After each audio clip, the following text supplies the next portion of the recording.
Ladies and gentlemen, buckle up, because we're diving headfirst into the heart-pounding, gut-wrenching action of the New York Giants' Week 2 showdown against their arch-rivals, the Dallas Cowboys. It was a classic NFC slugfest at MetLife Stadium, a game that had everything. Late lead changes, jaw-dropping plays, an overtime thriller that left Big Blue fans on the edge of their seats. But in the end, the Giants came up just short, falling 40-37 to the Cowboys in a game that'll be talked about for weeks. So what went right? What went wrong? And what does this mean for the G-Men as they march through the 2025 season? Let's break it all down with the energy and passion this rivalry deserves. First, let's set the scene. Picture this. A crisp September evening in East Rutherford, New Jersey. The stands packed with blue-clad Giants fans waving their towels, chanting, "Let's go, Giants." The Cowboys, led by their star-studded roster, roll into town looking to assert dominance in the NFC East. But the Giants, they weren't backing down. This was a game of momentum swings, with both teams trading blows like heavyweight fighters. 6 lead changes in the fourth quarter alone. And when regulation wasn't enough, we went to overtime, where both squads got their shots to seal the deal. The Giants fought valiantly, but a late Cowboys field goal sealed the 40-37 heartbreak. If that doesn't get your blood pumping, I don't know what will. Now, let's talk about the heroes of the day for the Giants, because there were some serious standout performances, according to the folks at Pro Football Focus, or PFF, who handed out grades like report cards after this one. Leading the charge was none other than quarterback Russell Wilson, who's proving he's still got that Super Bowl winning magic at age 36. Wilson posted an 88.2 PFF grade, and let me tell you, he was slinging it like it was 2015. 6 big-time throws, only 2 turnover-worthy plays, and 85.6 passing grade over 46 attempts. That's the kind of veteran-poised Giants fans have been craving since the days of Eli Manning hoisting those Lombardi trophies. Wilson was out there threading needles, finding receivers in tight windows, and keeping the Cowboys' defense guessing all night long. But Wilson wasn't alone in shining bright. Wide receivers Wan'Dale Robinson and Malik Nabers were absolute dynamos, combining for 11 first-down catches and explosive plays of 48 and 50 yards. Robinson, with an 87.3 grade, was a shifty, electrifying presence, darting to defenders like a pinball. Nabers, the rookie sensation, earned an 85.7 grade and went 2 for 2 on contested catches, shrugging off an early drop to make plays that had the MetLife crowd roaring. These two are quickly becoming the heartbeat of this Giants offense. And if you're a Big Blue fan, you've got to be thrilled about the future with these playmakers that on the defensive side, Dexter Lawrence. Big Dex, the anchor of the Giants' defensive line, earned an 87.0 grade and was a one-man wrecking crew. 3 quarterback hurries, 3 defensive stops, and a relentless motor that had Dak Prescott looking over his shoulder all game. Lawrence is the kind of player who embodies the Giants' gritty blue-collar ethos, a nod to the days of Lawrence Taylor and Michael Strahan terrorizing quarterbacks. And let's not sleep on cornerback Cyril Dale-Flott, who stepped up in his second start with an 85.2 grade, allowing just 2 catches for 16 yards on 3 targets and forcing 2 incompletions. Flott's emergence is huge for a Giants secondary that's been searching for consistency. Even tight end Chris Manhertz got on action, posting an 86.7 grade. Not for catching passes, but for being a bulldozer in the run and pass blocking game. Manhertz was out there paving the way for running back Devin Singletary, who, while not listed in the top grades, kept the chains moving with tough yards. That's the kind of unsung hero work that wins games, folks. And it's why the Giant defensive line, when it's clicking, can be a force.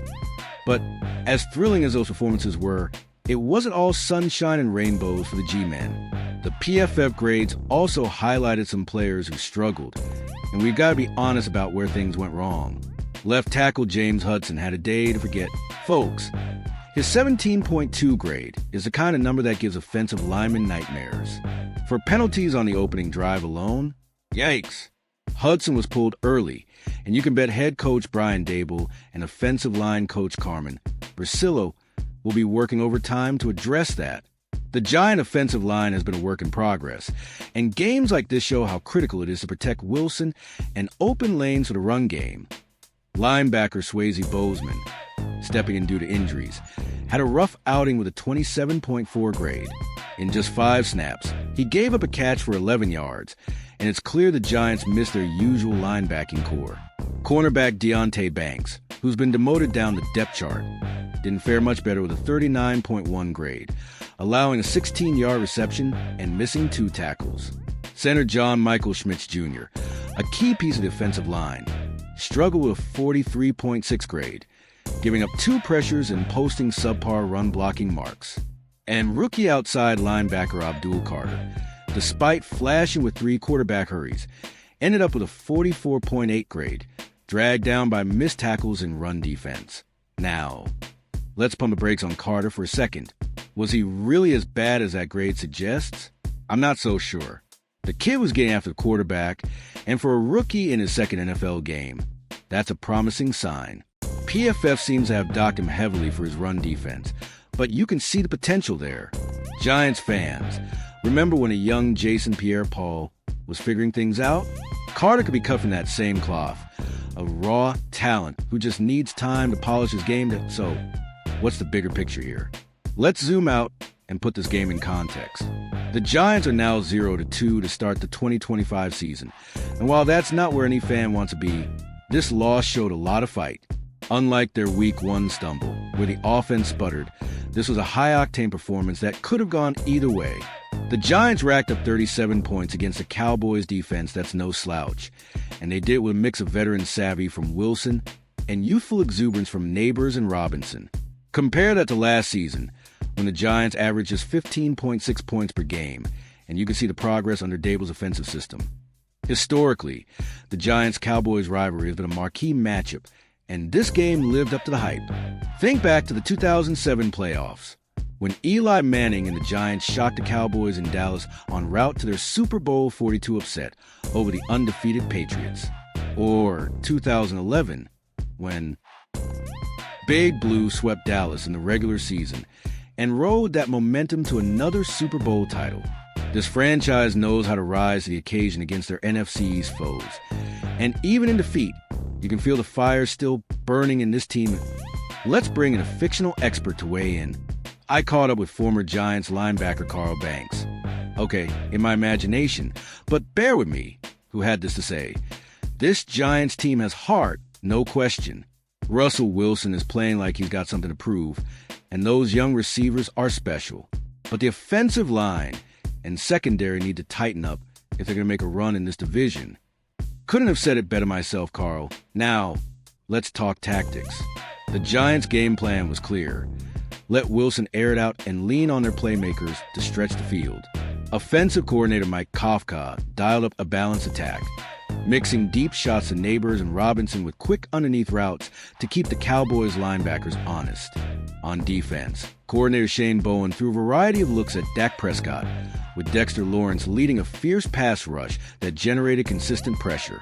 But the missed tackles, 7 by PFS count, and Hudson's penalties were killers. If the Giants can clean up those mistakes, they've got the pieces to compete with anyone. Statistically, this game was a step forward. The Giants' 37 points were their highest output since a 38-point explosion against the Eagles in 2022.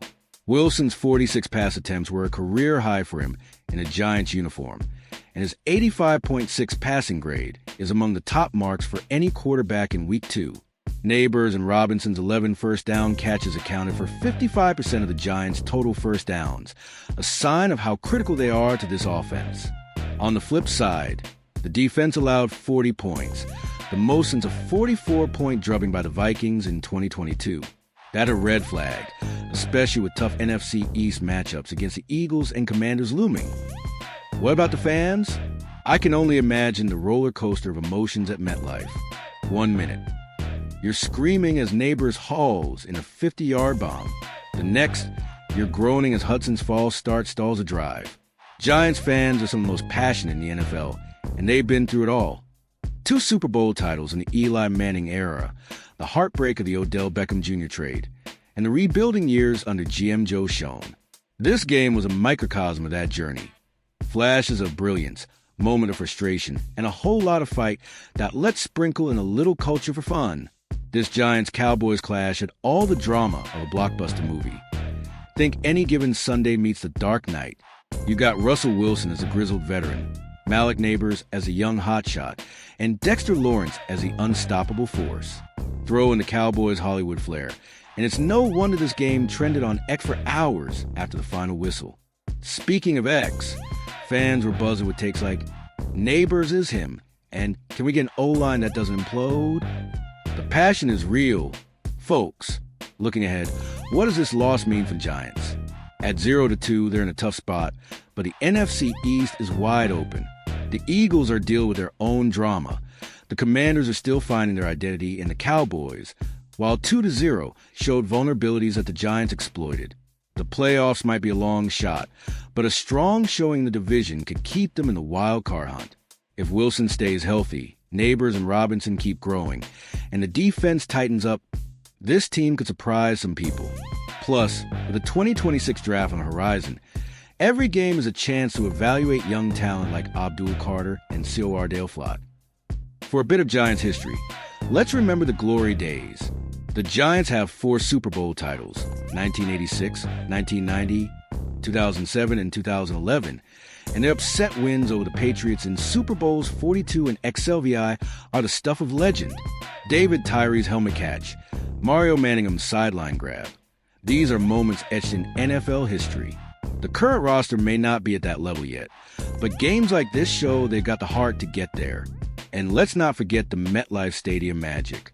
Since moving from the Meadowlands in 2010, the Giants have had some unforgettable moments at home, and this Cowboys game added another chapter. So, where do the Giants go from here? They've got a Week 3 matchup against the Cleveland Browns, a team with its own quarterback questions and a stout defense. If the Giants can shore up the offensive line and get more consistency from their secondary, they could steal a road win. Dable's been preaching resilience, and you can bet he'll have the team fired up after this heartbreaker. As for predictions, I'm calling a bounce-back performance from Daniel Jones. Oh, wait! Scratch that. Russell Wilson's a guy now. Let's say Wilson throws for 300 yards. Nabers gets his first NFL touchdown, and the Giants pull out a 27-24 nail-biter. You heard it here first. Before we wrap up, here's a fun tidbit. Did you know the Giants-Cowboys rivalry dates back to 1960? The Giants lead the all-time series 65-48-2, but Dallas has had the upper hand lately, winning 12 of the last 15 meetings. That just makes games like this one, where the Giants went toe-to-toe with their nemesis, all the more exciting. And if you're wondering about the vibe at MetLife, picture tailgates with New York-style pizza, fans rocking Eli Manning jerseys, and the sweet sound of Sweet Caroline echoing through the stands. That's Giants football, baby. All right, Giants fans, here's the call to action. Don't let this loss get you down. Your team showed they can hang with the best, and there's a whole season ahead to make some noise. Head to X to join the conversation. Tag us with your thoughts on Wilson, Nabers, or that wild overtime finish. And make sure you're locked in for Week 3, when the Giants take on the Browns. You don't want to miss what happens next. Until then, keep bleeding blue and let's go Giants.